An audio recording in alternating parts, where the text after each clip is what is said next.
जय हिंद। चलित वर्ष होगा +2 एग्जाम किसी होम साइंस किसी क्वेश्चन गुड़ाक आलोचना करवा 2-3 मार्क गुड़ाक आलोचना करवा ता सहित किसी मल्टीपल क्वेश्चन आलोचना करवा। तो से प्रश्न गुड़ाक आलोचना करवा जो गुड़ाक एग्जाम रिलेटेड प्रश्न गुड़ाक देखा कि आमे निजे भी चेक करवा कि कहार केते ठीक हो। वर्तमान देख प्रथम जो प्रश्न रही एठार प्रथम प्रश्न होची कि रक्त कणिका बा रक्ताणु चक्रिका रक्त कणिका बा रक्ताणु चक्रिकार अन्य नाम कौन। जो रक्त आम जो शरीर जो रही जो रक्त आम शरीर रही से रक्ताणु चक्रिकार अन्य नाम कौन। ऑप्शन देछि लिम्फोसाइट्स तापर देछि लिकोसाइट्स ना मोनोसाइट ना थ्रोम्बोसाइट। तेणु कौन हम कि सठिक आंसर होची रक्ताणु चक्रिकार अन्य नाम होची थ्रोम्बोसाइट। तेणु रक्ताणु चक्रिका आम कौन बोली कह थ्रोम्बोसाइट बोली कह। परवर्ती प्रश्न अच्छी परवर्ती प्रश्न कौन रक्त दाग कहार अंतर्भुक्त। अर्थात आम जदि कहबा रक्त दाग ये कहार अंतर्भुक्त होता है गोटे रंग दागर ना धातव दागर ना जांतव दागर ना उद्भिद दागर। तेणु कौन हम रक्त दागटी जांतव दागर अंतर्भुक्त होता है अर्थात रक्त दाग जांतव दागर अंतर्भुक्त। परवर्ती प्रश्न अच्छी गोटे शिशु को जदि सर्दी आक्रांत हुए ताहले सही सर्दी कहा माध्यम व्यापी थाए। भूताणु द्वारा सर्दी आक्रांत होता है जीवाणु माध्यम कवक माध्यम ना कुर्मी माध्यम। तेणु सठिक आंसर कौन सर्दी जो रोग अच्छी ये सर्दी साधारणतः कौन होता है कि भूताणु जनित रोग। तेणु सर्दी क्या माध्यम आक्रांत हुए कि भूताणु माध्यम आक्रांत होता है। परवर्ती प्रश्न अच्छी कि यकृतर मुख्य आधार कौन। आम जो यकृत रही ये यकृतर मुख्य आधार कौन। ऑप्शन देछि जीवसार क जीवसार ख जीवसार ग ना जीवसार ग। तेणु सठिक आंसर कौन हम यार सठिक आंसर होची यकृतर मुख्य आधार होची कौन कि जीवसार क। जीवसार क होची यकृतर मुख्य आधार। परवर्ती प्रश्न कौन रही परवर्ती प्रश्न रही कैल्शियम उत्तम आधार कौन। बहुत सुंदर प्रश्न। कैल्शियम आम कौटू पाई साधारणतः फलू पाई शस्यु पाई डाली जातीय खाद्य पाई ना दुग्धरू पाई। देख पिले कैल्शियमटा साधारणतः कौटू मिलता है कि दुग्धरू कैल्शियम आम पाई। परवर्ती प्रश्न रही कि दुग्धरे शर्करा थाए और जो दुग्ध जो रही जो क्षीर रही क्षीर आम कौ प्रकार शर्करा पाई जमी कहला कि लैक्टोज शर्करा ग्लूकोज ना फ्रुक्टोज ना सुक्रोज। देख दुग्ध जोड़ा रही दुग्धरे कौन थाए दुग्धरे साधारणतः कौन थाए कि लैक्टोज शर्करा थाए अर्थात दुग्धर आम लैक्टोज शर्करा पाइबा।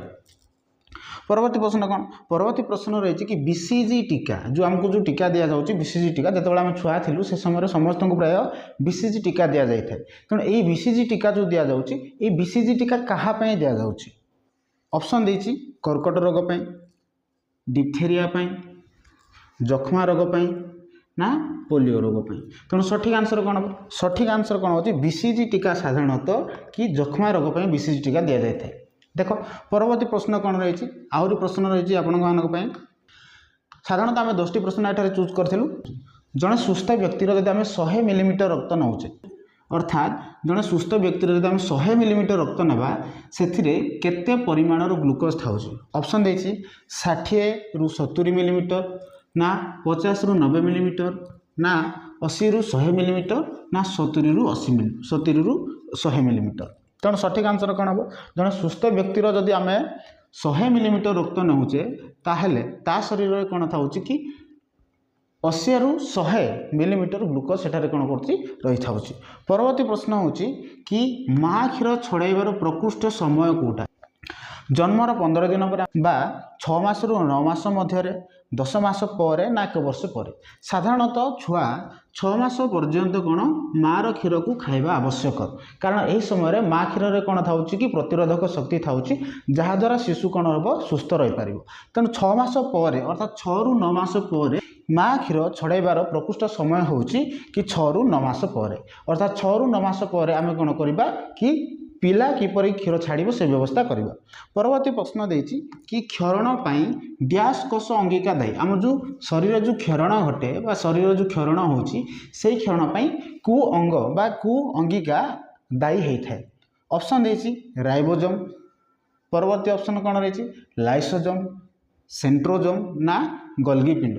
तेणु कौन हम कि राइबोसोम क्षरण पाई कौन होता है साधारणतः राइबोसोम दायी होता है।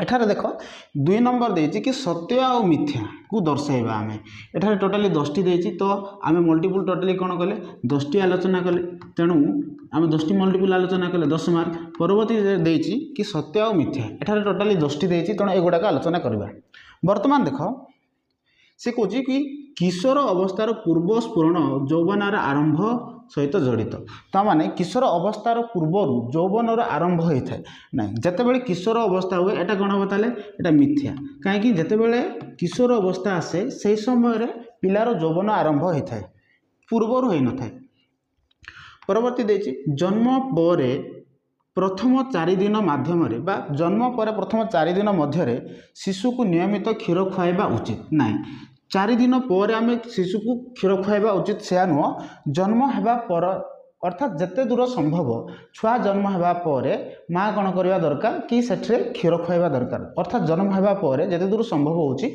माँ छुआ को क्षीर खुआइबा उचित परवर्ती प्रश्न रही कि वास्तव आय 3 प्रकार वास्तव आय 3 प्रकार तेणु यहाँ कौन हो यहाँ मिथ्या हम तमें यहाँ भी मिथ्या है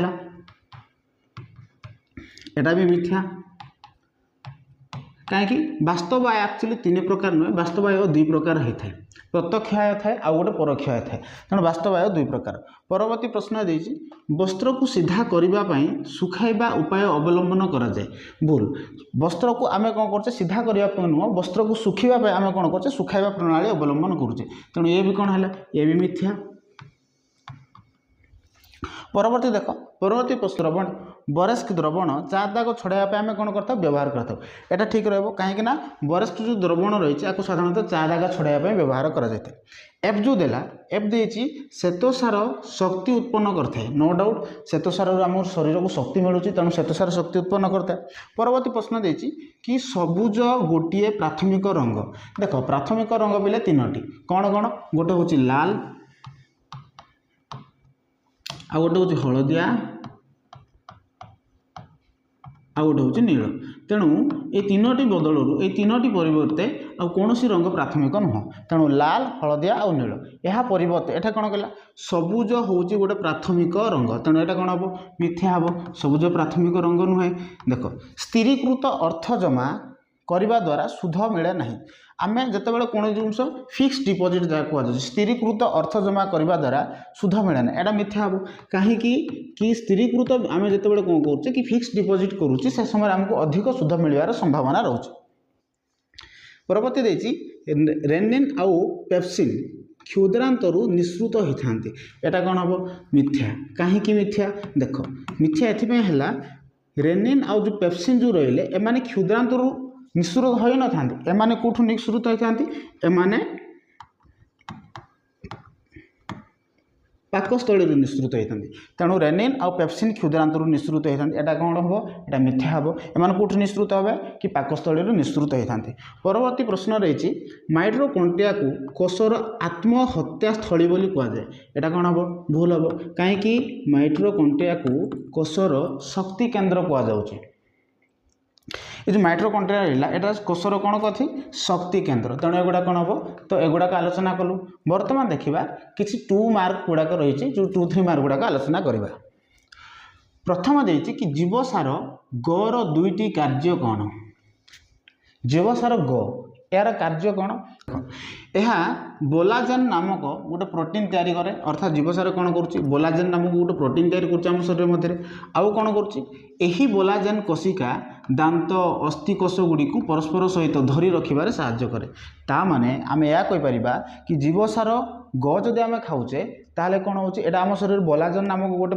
प्रोटीन तैयारी करुच्ची ये प्रोटीन कौन करता है कि आमर जो अंग कोशिका गुड़ाक रहा दांत रहा अस्थि गुड़ाक एगुड़ाक जाबुड़ी धरबार रखिबार साहाय्य करे जहाँफल आमर अस्थि होगला दांत होगला एगुड़ाक कौन होची कि स्ट्रंगली रही पारुची परवर्ती देखा कि आयरन और कैल्शियम शोषण में ये साहाय्य करुच्ची ताने आम कहीपर कि ये कौन कर आयरन और कैल्शियम शोषण करुच्ची देख ग आउ कौन कह शरीर में रोग निवारक शक्ति बा आमर शरीर में कौन कर विटामिन सी बा विटामिन सी जहाँ कहे विटामिन ग ये कौन कर शरीर में रोग प्रतिरोधक शक्ति वृद्धि करुच्ची आउ कौन कर एड्रिनाल ग्रंथि कार्य साहाय्य करिଥାଏ यह संयोजक तंतु तैयारी करुच्ची एवं जारण विरोधी होइथिबारु जीवसार क ओ ङ को कौन कर सुरक्षा देउची। तो यह गुड़ाक सब रहा तार कार्य। परवर्ती प्रश्न कौन अच्छी? परवर्ती प्रश्न अच्छी कि हालुका चाप प्रयोग किपरि करबा। बहुत सुंदर प्रश्न एटा धौत प्रणाली प्रक्रिया रही। हालुका चाप प्रयोग कौन देख, हालुका केते गुड़े सूक्ष्म तंतुर वस्त्र जमती रहा यथा रेशम है, पशम है, रेयन है बा लेस है बा नेट होची, एगुड़ाक आम कौन करवा दरकार? हालुका चाप प्रयोग करवा दरकार। हालुका चाप प्रयोग एगुड़ाक धोई पारिबा। जदि आम कौन कर आपको जब बल प्रयोग करवा ताले एगुड़ाक जेहेतु कौन होती एगुड़ाक सूक्ष्म बा एगुड़ाक छोट छोट गुड़ाक एगुड़ाक सूक्ष्म होता पतला होता तेणु एगुड़ा कौन हो नष्ट हो संभावना रही। तेणु एगुड़ा कौन करवा कि रेशम है, पशम एगुड़ाक आम हालुका चाप प्रयोग कर कौन कर सफा कर। परवर्ती देती यह फल वस्त्र गुड़ाक सूक्ष्म तंतु बुणा व रंग नष्ट हुए ना। जदि आम एदी बल प्रयोग करवा हूँ तो चिरी जबार संभावना होची बा याकू जब बल प्रयोग करवा एगुड़ाक नष्ट हो जाए रंग छाड़ी जबार संभावना रही। आपको आधार करके आम कौन करथाउ कि यही वस्त्र जो रहा एथिरे आम हालुका चाप प्रयोग करथाउ। परवर्ती कौन? परवर्ती प्रश्न देछि सी देछि कि थायामिन रो अभाव किपरि होता है। अर्थात आम शरीर जो थायामिन रही थायामिन रो अभाव केमती देख, थायामिन अभाव रे जो पाक जंत्र रहा कार्य प्रभावित होची। अर्थात थायामिन आम शरीर जो थायामिन रो अभाव होची आम शरीर जो पाक जंत्र रही से गुड़ाक कौन हम प्रभावित तांकर कार्य प्रभावित हम बा तांकर कार्य प्रभाव पड़ी था। जमती कोष्ठकाठिन्य, क्षुधमांद्य, बांति यार प्रधान लक्षण। तेणु जदि थायामिन अभाव है ताले कोष्ठकाठिन्य हुए, क्षुधमांद्य होता और बांति होता है। देख परवर्ती देछि यार अभाव स्नायु तंत्र मध्य कौन होता है प्रभावित होता है। स्नायु तंत्र मध्य प्रभावित आम शरीर जो स्नायु तंत्र गुड़ाक रही आम शरीर जो स्नायु गुड़ाक रही एगुड़ाक प्रभावित हो। परवर्ती कौन देछि कि मानसिक अवसाद लगे तुमको, हालिया लगे, विरक्ति भाव आसो, कौन सी जिनस को तुम मन रखी पार ना, कौन सी जिनस को आम ठीक से भाव में मन रखिपर ना, घाबरेला भाया अनुभव होगा, डरीजा। तो युगुड़ाक सब लक्षण कौन हो थायामिन अभाव होता बोली एठार प्रमाणित है। परवर्ती कौन हो अतिरिक्त अभाव जदि अधिक अभाव है ताले बेरीबेरी नामक कौन कि स्नायुविक रोग हुए। तामने मोटामोटी भाव में जदि कहबा कि थायामिन अभाव आमर पाक जंत्र जो रहा ये पाक जंत्र सठिक भाव में कार्य करिबो ना, कोष्ठकाठिन्य, क्षुधामांद्य, बांति हेबार लक्षण मान देखा आमर जो स्नायु गुड़ाक रही एगुड़ाक स्नायु गुड़ाक कौन हम प्रभावित हम, मानसिक स्तर में आम हालिया हो, विरक्ति भाव आसो, कौन सी जिनस को आम ठीक भाव में मन रखिपर ना, घाबरे जा डरीजा, एसबू लक्षण मान एठार देखा जाए। जदि अधिक जदि देखा अधिक जदि थायामिन अभाव हम ताले बेरीबेरी रोग हबार संभावना था। परवर्ती प्रश्न देख, परवर्ती प्रश्न देछि कि हिसाब खाता प्रणाली कौन? हिसाब खाता प्रणाली जदि आम देखा आम जदि आम कौन बिजनेस पर्सन होता आमर जदि व्यवसाय वाणिज्य थी ताहले समस्त घरे निहाती हिसाब गोटे खाता थाए। तेणु यही जो हिसाब खाता कौन देख, हिसाब खाता द्वारा आमर अर्थ किपरि खर्च होउची ताहा आम जानीपारू। अर्थात आम जो हिसाब खाता करुचे कौ दिन कौ दिन कौ जिनस आम प्रयोग करुचे सेगुड़ाक आम सेठा लेखा था। तेणु यही हिसाब खातार आम कौन कर मन कर गोटे दिन तुम 100 टଙ୍କା खर्च कल, परवर्ती समय कौन कर परवर्ती समय पुणी थे मनकर 5 टଙ୍କା खर्च कल, तो युगुड़ाक आम कौन कर हिसाब खातार साधारणतः लिखिकी रखुचे। तो गोटे मासर हिसाब को तार पूर्ववर्ती मासर हिसाब सहित तुलना कर जापर। अर्थात गोटे मासर सपोजली आम धरिन कि गोटे मासरे तुमर कि 5000 खर्च होती, परवर्ती मासरे मनकर 10,000 खर्च है, तुम जापर कि नाई प्रथम मास अपेक्षा द्वितीय मासरे कौन होती कि एक्स्ट्रा 5000 खर्च होती।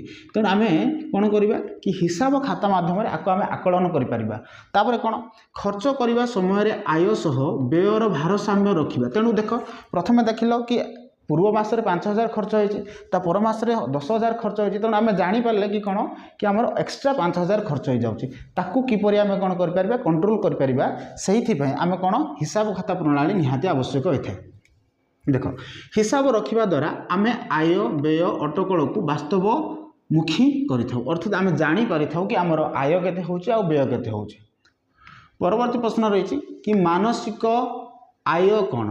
यही मानसिक आय कौन देख, आय तो आम जाचे कि आम जितेबाला परिवार प्रतिपोषण करने समस्त को आय करने को पड़ता है, किंतु मानसिक आय आम क्या कहवा देख प्रकृत आय और आर्थिक आय।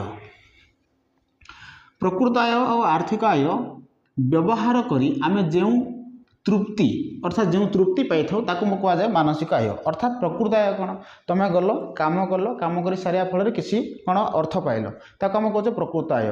तापर से कौन प्रकृत आय को जिते आम कौन कर आर्थिक आय सेमती ठीक सामान प्रकृत आय और आर्थिक आय प्राय सामान। तो ठीक जिते आम प्रकृत आय पाइले आर्थिक आय जो पाइले अर्थात आम कौन कम करने को गले कम कलापर कौन कले आम किसी अर्थ पाइले जहाँ आम कहे प्राकृत आय। डायरेक्टली आम कम कले डायरेक्टली आम जदि आम कम कले मासिक हिसाब से हो वार्षिक हिसाब से हो बा साप्ताहिक हिसाब से हो बा दैनिक हिसाब से हो जेकोसी हिसाब से होना कहीं आमको जदि किसी अर्थ मिलूँ आम कहे प्रकृत आय। देख ये प्रकृत आय को जिते आम व्यवहार करुचे आम लाइफ रे जदि से आय जदि आम जीवन में जदि परितृप्ति आनी दउची ताकू कहुच्छी मानसिक आय। अर्थात आम यह कहीपर कि प्रकृत आय बा आर्थिक आय को व्यवहार करी जदि आम मनरे जदि तृप्ति आसूची ताकू कहूचे आम कौन कि मानसिक आय। बर्तमान देख व्यक्तिर तृप्तिर परिमाण जिते अधिक तार मानसिक आय सेते अधिक हम तार आम शरीर में आम जी तृप्ति हवा आमर जो प्रकृत आय रहा बा आर्थिक आय को व्यवहार करी आम जी तृप्ति हो पार ताकू कहुच्छी मानसिक आय। तेणु आम व्यक्तिर तृप्तिर परिमाण जिते अधिक हम मानसिक आय से हम। देख कृत आय बा प्रकृत आय आउ आर्थिक आयर उत्तम परिचालन रे अधिक मानसिक आय मिलता है। आम जब प्रकृत आय और आर्थिक आय को जब सठिक भाव में जब परिचालना करवा ताले कौन हम कि अधिक आमको कौन मिल कि मानसिक आय मिल। जो परिवार रे मानसिक आय जेते अधिक से परिवार रे समृद्ध बोली कहुच्छे कारण से परिवार खुशी देखा कारण मानसिक आय रे कौन मिलता है खुशी मिलता है। प्रकृत आय और आर्थिक आय व्यवहार करी कौन पाई खुशी पाई।